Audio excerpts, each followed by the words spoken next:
إن الحمد لله نحمده ونستعينه ونستغفره ونعوذ بالله من شرور أنفسنا ومن سيئات أعمالنا من يهده الله فلا مضل له ومن يضلله فلا هادي له وأشهد أن لا إله إلا الله وأشهد أن محمدا عبده ورسوله قال الله تبارك وتعالى يا أيها الناس اتقوا ربكم الذي خلقكم من نفس واحدة وخلق منها زوجها وبث منهما رجالا كثيرا ونساء واتقوا الله الذي تساءلون به والأرحام إن الله كان عليكم رقيبا عن أبي هريرة رضي الله تعالى عنه قال قال رسول الله صلى الله عليه وسلم والله في عون العبد ما كان العبد في عون أخيه رواه الإمام الهمام الترمذي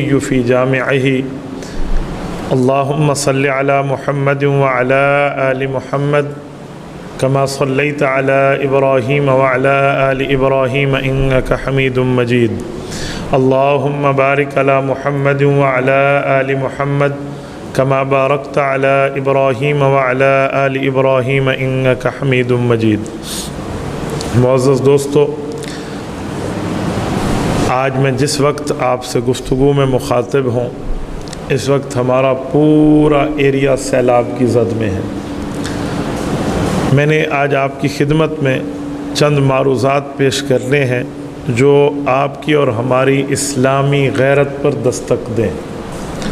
میرے دوستو، ہم مسلمان ہیں اور قرآن کریم آپ کے اور میرے لیے نصب العین ہے۔ رب کریم نے ہمیں سورۃ النساء آیت نمبر 1 جو میں نے تلاوت کی ہے اس میں ہمیں ہماری پیدائش اور ہماری بنیاد سمجھائی ہے۔ رب کریم فرماتے ہیں کہ اے لوگو، تم اس اللہ سے ڈرو جس اللہ نے تمہیں ایک جان سے پیدا کیا، حضرت آدم علیہ السلام، اور اس سے ان کی بیوی کو اور پھر اس سے ان کی پوری دنیا کے اولادوں کو پیدا کیا۔ تو میرے دوستو، اس سے سمجھ آتا ہے کہ ہم ایک جان کی اولاد ہیں تو ہمیں ایک جان بن کر جینا چاہیے۔ آج سیلاب زدگان میں الحمدللہ ہمارا سٹی محفوظ ہے، لیکن رب کی قدرت ہے، اللہ چاہے تو کسی کو بھی اس آزمائش اور آفت میں مبتلا کر دے۔ آپ نے کل دیکھا، کل جان کے لالے پڑ گئے سب کو، جو کل کے حالات تھے، کیا سے کیا معاملہ نہیں تھا، ہر بندے کو اپنا معاملہ سامنے آ رہا تھا۔ اعلانات ہو رہے ہیں محفوظ مقام پہ جائیں، لوگ ہم سے رابطہ کر کے کہتے ہیں حضرت کون سا محفوظ مقام ہے، محفوظ مقام کون سا ہے جہاں ہم جائیں؟ تو یہ حالات ہے، تو اس لیے ہمیں من حیث القوم سوچنا چاہیے اس پر۔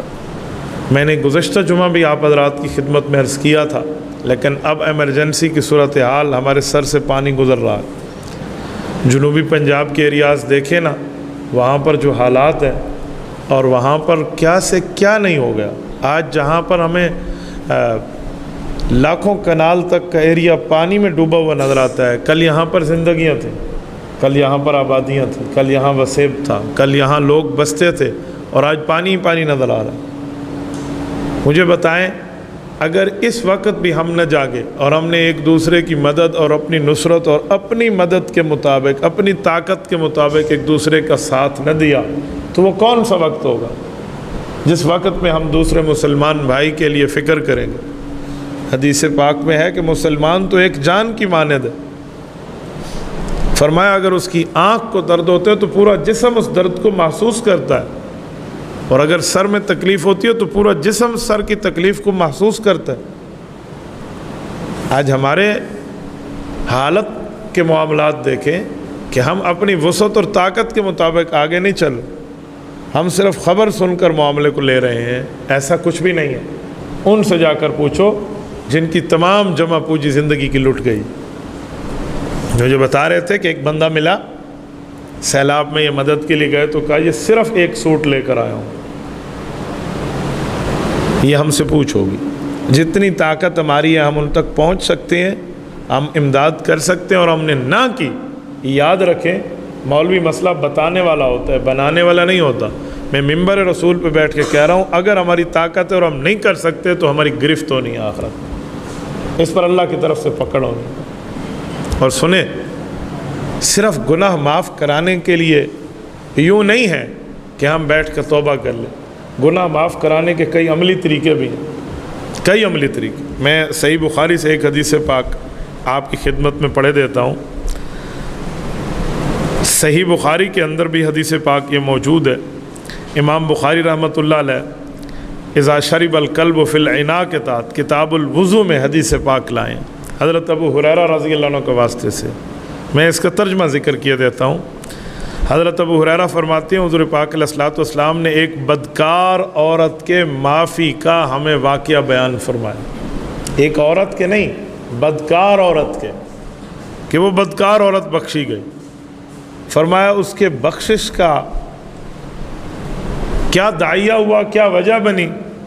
کہا وہ ایک محفل سے واپس آ رہی تھی، راستے میں ایک کتے کے پاس سے گزری، جو کتا کنویں کے پاس تو تھا لیکن نرم مٹی چاٹ رہا تھا، کنویں کے پانی تک نہیں پہنچ سکتا تھا، اس میں جان اتنی ختم ہو چکی تھی، قریب تھا کہ پیاس اس کتے کو مار دے۔ تو اس عورت نے اپنا موزہ پاؤں سے اتارا، یعنی اس زمانے کی جوتی جو موزے سے یہ اتارا، اور اتار کے اس نے اپنے ساتھ جو اوڑھنی تھی اس زمانے کا دوپٹہ کا اس کے ساتھ اس کو باندھا اور کنویں میں لٹکایا۔ ڈول نہیں تھا، رسی نہیں تھی، اور اس موزے کے ذریعے پانی لیا اور پانی لے کر اس کتے کو پلا دیا، اور اس کا جگر تر ہوا تو اسے زندگی ملی۔ کہ اللہ رب العزت کو رحم آیا، رب نے اس فاحشہ عورت کی مغفرت فرما دی۔ یہ میں کوئی کسی اخبار کا صفحہ نہیں پڑھ رہا، میں صحیح بخاری کی حدیث پیش کر رہا ہوں، رسالت مآب علیہ السلام کا فرمان پڑھ رہا ہوں۔ آپ اندازہ لگائیں، ایک وہ عورت جو فاحشہ ہے، بدکار ہے، رب کریم اس کی مغفرت ایک کتے کی وجہ سے کر رہا ہے۔ ہم تو اشرف المخلوقات کی مدد کی بات کر رہے ہیں، ہم تو بنی آدم کی مدد کی بات کر رہے ہیں، اور ہم تو اپنے وسیب کی بات کر رہے ہیں، کہیں اور دور کی بات نہیں ہے۔ آپ مجھے بتائیں، کیا اس حدیث پاک میں ہمارے لیے کوئی عمل کا پیغام نہیں ہے؟ ایک حدیث پاک میں اور ذکر کیا دیتا ہوں، جامع ترمذی میں ابواب البر کے تحت حضرت ابو ہریرہ رضی اللہ تعالیٰ عنہ کی حدیث پاک موجود ہے۔ حضرت ابو ہریرہ فرماتے ہیں رب کریم کے بارے میں رسالت مآب علیہ السلام نے ارشاد فرمایا کہ اے لوگو، اگر تمہیں اس بات کی چاہت ہے کہ تمہارا اللہ تمہاری مدد کرتا رہے تو پھر تم اپنے بھائی مسلمان کی مدد کرتے رہو۔ جب تک تم اپنے مسلمان بھائی کی مدد تگ و دو کوششوں میں لگے رہو گے، اللہ تمہاری مدد اور نصرت میں رہے گا۔ واللہ فی عون العبد ما کان العبد فی عون اخیہ۔ میرے دوستو، یہ احادیث پاک صرف سن کر سبحان اللہ کہنے کے لیے نہیں ہے، بلکہ آپ کے اور میرے عمل کے لیے۔ ہم اپنی اس پر تگ و دو کی بات کر لیں، کیوں؟ لا یکلف اللہ نفسا الا وسعها۔ اللہ نے آپ کو اور ہمیں اپنی طاقت کا مکلف کیا ہے۔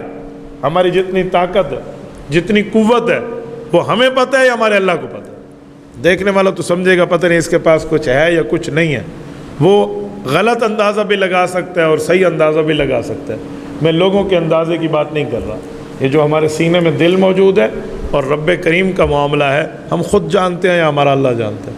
ہماری جتنی طاقت ہے، 1 روپے کی ہے، 1,00,000 روپے کی ہے، ہمیں اس معاملے میں آگے چلنا چاہیے، ہمیں من حیث القوم آنا چاہیے۔ یہ 10-10 کلومیٹر، 8-8 کلومیٹر تک، یہ ابھی مجھے ایک بھائی بتا رہے تھے کہ ہم مفتی محمود اسپتال کی طرف سے آ رہے ہیں، اور اس اسپتال کے ایریاز میں 6-6 فٹ کا پانی ہے، 6 فٹ قد آدم ہے، انسانی قد ہے۔ آپ بتائیں جب بڑے انسان کی قد 6 فٹ ہے اور وہ ڈوب جائے اس میں، وہاں بچے اور خواتین اور بوڑھے، مریض اور ضعیفوں کا کیا بنے گا؟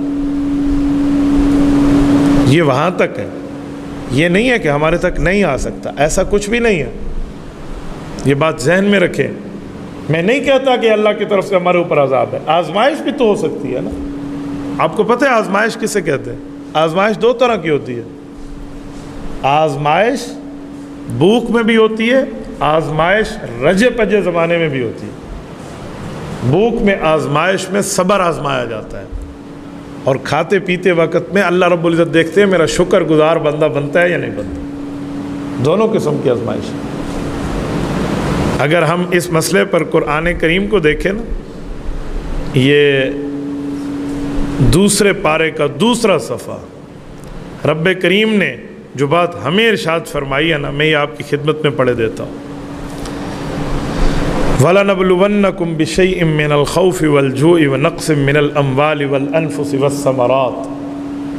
فرمایا آزمائش کا ایک طریقہ یہ بھی ہے کہ ہم بندوں کو آزماتے ہیں تھوڑا سا خوف دے کر، بھوک دے کر، اور ان کی تجارت کا نقصان دے کر، ثمرات اور باغات کی بربادی کے ساتھ. اگر اس پر بندہ مضبوط رہے تو وبشر الصابرین، اسے رب کریم صبر کا رتبہ عطا فرماتے. اور صابرین کا رتبہ تو انبیاء کرام کے بعد از بعد ہے. تو آزمائش بھی ہو سکتی ہے، رب کریم نے ہمیں دیا ہے. اب اللہ رب العزت ہماری آزمائش کر رہے ہیں کہ یہ وَتُحِبُّونَ الْمَالَ حُبًّا جمع ہے کہ مال پر مضبوطی سے جمع ہوا ہے، بیٹھا ہوا ہے، یا دوسرے کو دینے والا ہے. یہ بات ذہن میں رکھیں کہ رب کریم نے ہماری بھی آزمائش کرنی ہے. اگر کوئی سیلاب میں بیٹھے اس کی بھی آزمائش ہے. من حیث القوم ہمیں اللہ کی طرف متوجہ ہونا چاہیے، اپنے گناہوں کی معافی مانگنی چاہیے. یہ بات ذہن میں رکھیں. آج کل معاملہ کچھ اور ہے، بارش انجوائے کرنے دنیا جاتی ہیں. کان رسول اللہ صلی اللہ علیہ وسلم اذا حضبہ امر فزع الی الصلاۃ. حضرت شیخ زکریا رحمہ اللہ فضائل اعمال میں حدیث پاک لائے ہیں. رسالت امام علیہ الصلوۃ والسلام کو اس طرح کا کوئی امر پیش آتا، حضور مسجد تشریف لاتے، نماز کی طرف متوجہ ہوتے، اللہ کی طرف متوجہ ہو جاتے. آج بارش انجوائے کرنے کے لوگ نکلتے ہیں، پانی انجوائے کرنے کے لیے. نہیں بھائی، ہمیں کیا پتہ کہ اس بادلوں میں ہمارے لیے رحمت ہے، ہمارے لیے عذاب ہے، ہمارے لیے آزمائش ہے یا ہمارے لیے امتحان ہے، ہمیں نہیں معلوم. یہ آج کسی پر ہے تو کل کسی اور پر بھی ہو سکتی ہے. آپ یہ دیکھ نہیں رہے، یہ سن نہیں رہے خبروں کے ذریعے جن جن تک پہنچ ہوتی ہے. اب میں نے کل ایک کلپ ویڈیو دیکھا ہے واٹس ایپ پر، میری آنکھوں میں آنسو آ گئے. ایک کشتی والے سامان لے کر جا رہے ہیں، ایک گھر میں سارے بندے مر گئے ہیں، ایک کتا ان کا ٹھہرا ہوا ہے جو زندہ ہے. انہوں نے وہ روٹی ڈالی تو کتے نہیں کھائی ہے، سارے مر گئے. اگر ہماری طاقت ہے نا کہ ہم ان تک پہنچ سکتے ہیں اور ہم نہیں پہنچے، یہ پوچھ ہم سے ہوگی، یہ پوچھ ہوگی، یہ گرفت ہوگی. کیا حدیث پاک میں پڑوسی کے حقوق کی بات نہیں آئی؟ ہم پڑوسی سمجھتے ہیں جو ہمارے گھر کے دیوار کے ساتھ ٹچ ہے، ٹھیک ہے یہ بھی پڑوسی ہے، لیکن پڑوس کا اطلاق شیخ زکریا رحمۃ اللہ علیہ فرماتے ہیں گھر کے چاروں طرف 40 گھروں تک ہوتا ہے. اور آپ کو پتہ ہے یہ حقوق کتنے حدیث پاک میں ہے؟ حضور پاک صلی اللہ علیہ وسلم فرمانے لگے کہ جبرائیل امین میرے پاس آئے اور پڑوسی کے حقوق مجھے بتانے لگے کہ اللہ رب العزت نے پڑوسی کے حقوق آپ کی امت کے لیے یہ ضروری قرار دیے، یہ ہے، یہ ہے، یہ ہے. رسالت امام علیہ السلام فرماتے ہیں مجھے یہ خدشہ ہوا کہ اتنے حقوق گنوائے جا رہے ہیں، کہیں جبرائیل ابھی یہ نہ کہہ دے کہ پڑوسی کا ایک حق یہ بھی ہے کہ کوئی بندہ فوت ہو تو وراثت میں پڑوسی کو حق ملے گا. اگرچہ وہ حق کہا نہیں، لیکن فرمان لگے جب حق کی تعداد میں نے دیکھی نا اتنے حقوق ہیں تو کہیں یہ حق نہ ہو. آپ مجھے بتائیں، یہ کوئی مولوی پریشان نہیں ہو رہا مسئلہ سن کر، کوئی مفتی پریشان نہیں ہو رہا، کوئی عالم اور کوئی پیر فقیر پریشان نہیں ہو رہا. میں امام الانبیاء کی بات کر رہا ہوں. حضور پاک علیہ السلام نے وہ خدشہ محسوس ہوا کہ یہ حق ساتھ نہ بتا دے کہ آپ نے وراثت میں بھی حصہ دینا ہے، تو حقوق ہم سے ہوں گے، یہ پوچھ ہم سے ہوگی. اور اگر طاقت نہیں ہے تو ٹھیک ہے، پھر کوئی پرابلم نہیں. انسان اپنی طاقت کا مکلف ہے.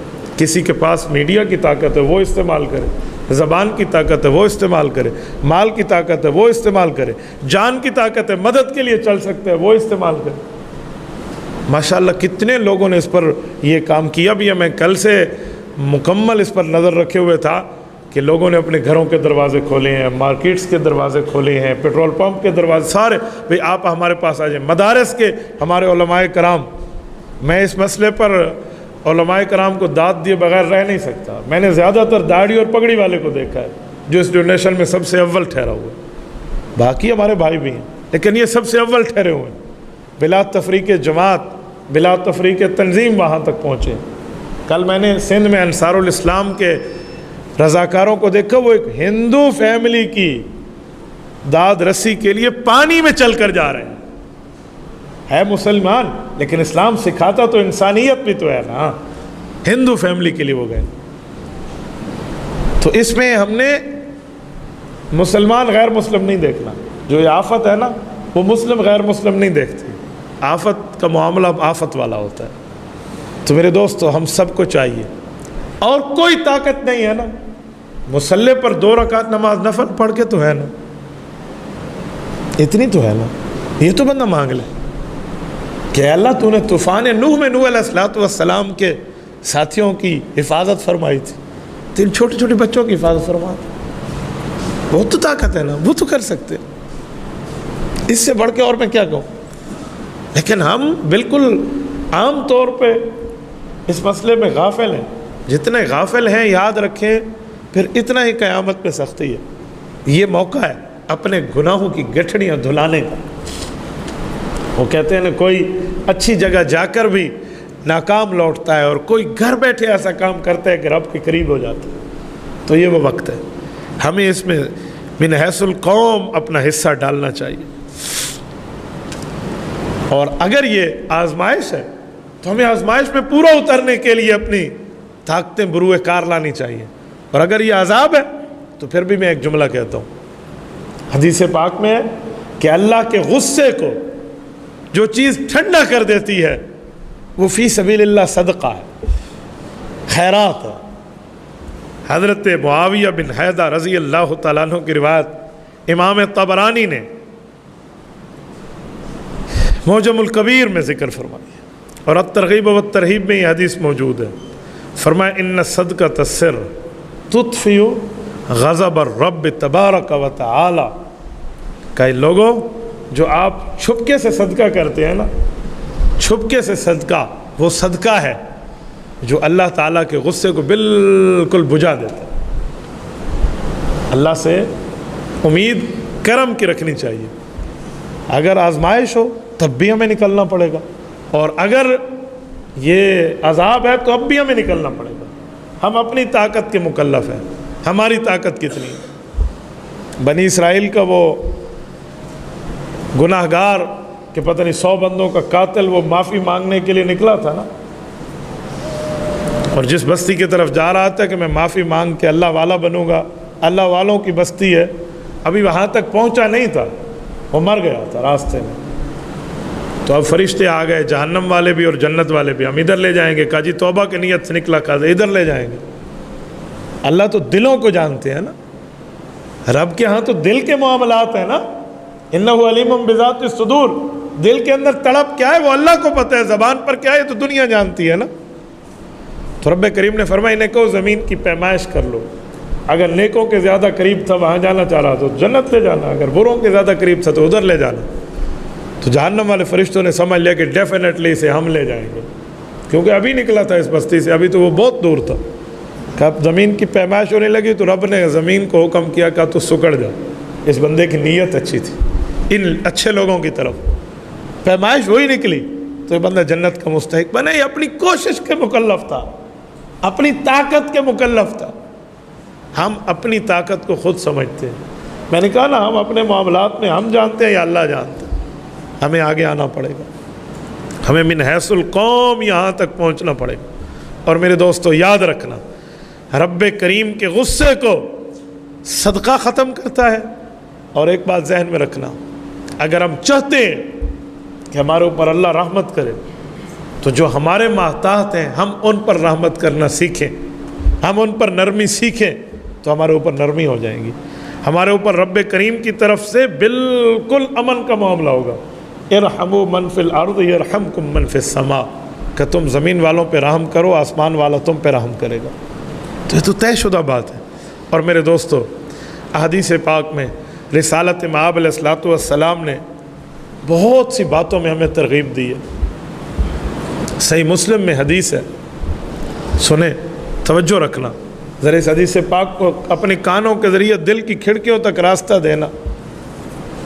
قیامت میں اللہ تعالیٰ ایک شخص کو بلائیں گے جو صاحب استطاعت ہوگا, طاقت ہوگی اس کے پاس, اور مدد نہیں کی ہوگی کسی کی.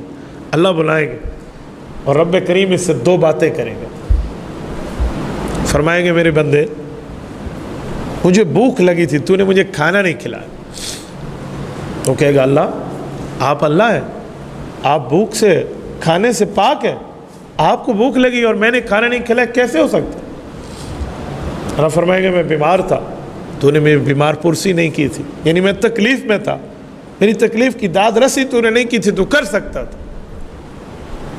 کہے گا اللہ آپ کیسے بیمار تھے، آپ تو رب العالمین ہیں۔ رب فرمائیں گے میرا فلاں بندہ بھوکا تھا، اگر تو اس بھوکے کے پاس کھانا کھلانے کے لیے جاتا نا تو مجھے بھی وہاں پاتا، اور میرا فلاں بندہ بیمار تھا نا، اگر تو اس کی عادت کو جاتا تو مجھے بھی وہاں پاتا۔ اگر ہماری طاقت ہے اور ہم وہاں تک پہنچ سکتے ہیں اپنی کسی حساب سے، تو کل قیامت میں یہ صرف حدیث بیان کرنے کے نہیں ہے، ہم سے بھی سوالات کے لیے۔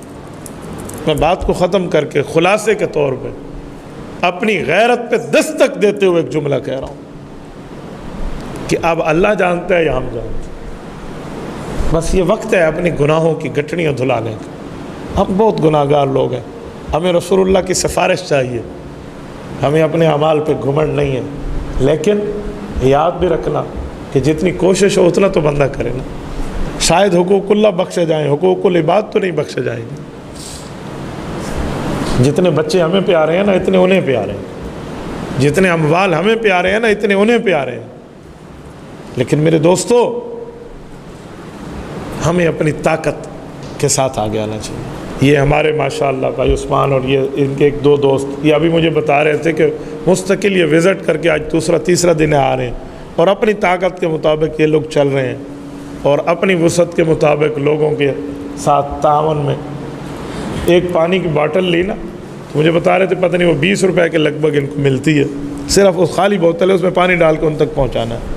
آج یہ حال ہے، تو جو اس طرح کے معاملات میں سختی کر رہے ہیں ان کو بھی تھوڑی سی نرمی کرنی چاہیے۔ اور یہ راشن اور کھانے کی ترتیبیں میں نے کہا پہلے آپ میرا حصہ لیں، اس کے بعد آپ جتنے دوست بیٹھے ہیں یہ آپ کے اور میرے سامنے کا بندہ ہے، کوئی ایسی ویسی بات ہی نہیں ہے، آپ اور ہم سمجھتے ہیں، ہمیں تعاون کرنا چاہیے۔ یہ جمعہ نماز کے بعد یہاں ہوں گے، انہیں فوراً جانا ہے، یہ پوری قریبی علاقوں میں ایک جگہ میں وہاں پر ان کے راشن پہنچا رہے ہیں۔ دو قسم کے لوگ آئے ہوئے ہیں، ایک وہ ہیں جو سرکاری کیمپس میں ان کو کھانا مل رہا ہے، لیکن کچھ وہ لوگ ہیں جو ذاتی طور پہ کسی کی کیا کہتے ہیں بالا خانے میں رہ رہے ہیں یا کسی کے دکانوں میں رہ رہے ہیں۔ اب 200 خاندان اگر کسی کے پاس آ جائے، ایک گھر والے کہاں کھانا دے سکتے ہیں؟ تو ان کے ساتھ ڈونیشن اور ان کے ساتھ تعاون کے لیے ہمیں ان کا ہاتھ بھی بڑھانا چاہیے اور ان کے ساتھ چلنا بھی چاہیے۔ آپ لوگ ساتھ چلنا چاہیں تو بہت بڑی بات ہے، ہمیں افرادی قوت اموالی قوت سے زیادہ چاہیے، تو کریں گے انشاءاللہ سارے حضرات۔ بس اس کے لیے اللہ تعالیٰ سے مانگیں بھی، اللہ تعالیٰ اس آفت سے ہمارے علاقے کو محفوظ فرمائے، رب کریم ہمارے اوپر رحمت کرم فضل کا معاملہ فرمائے۔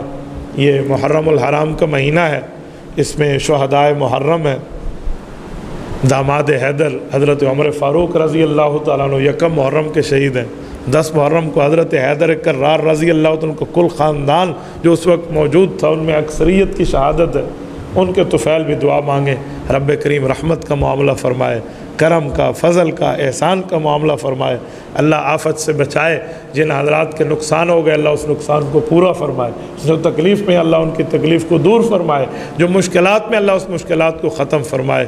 جزاکم اللہ تعالی، اقول قولی ھذا واستغفر اللہ وآخر دعوانا ان الحمد للہ رب العالمین۔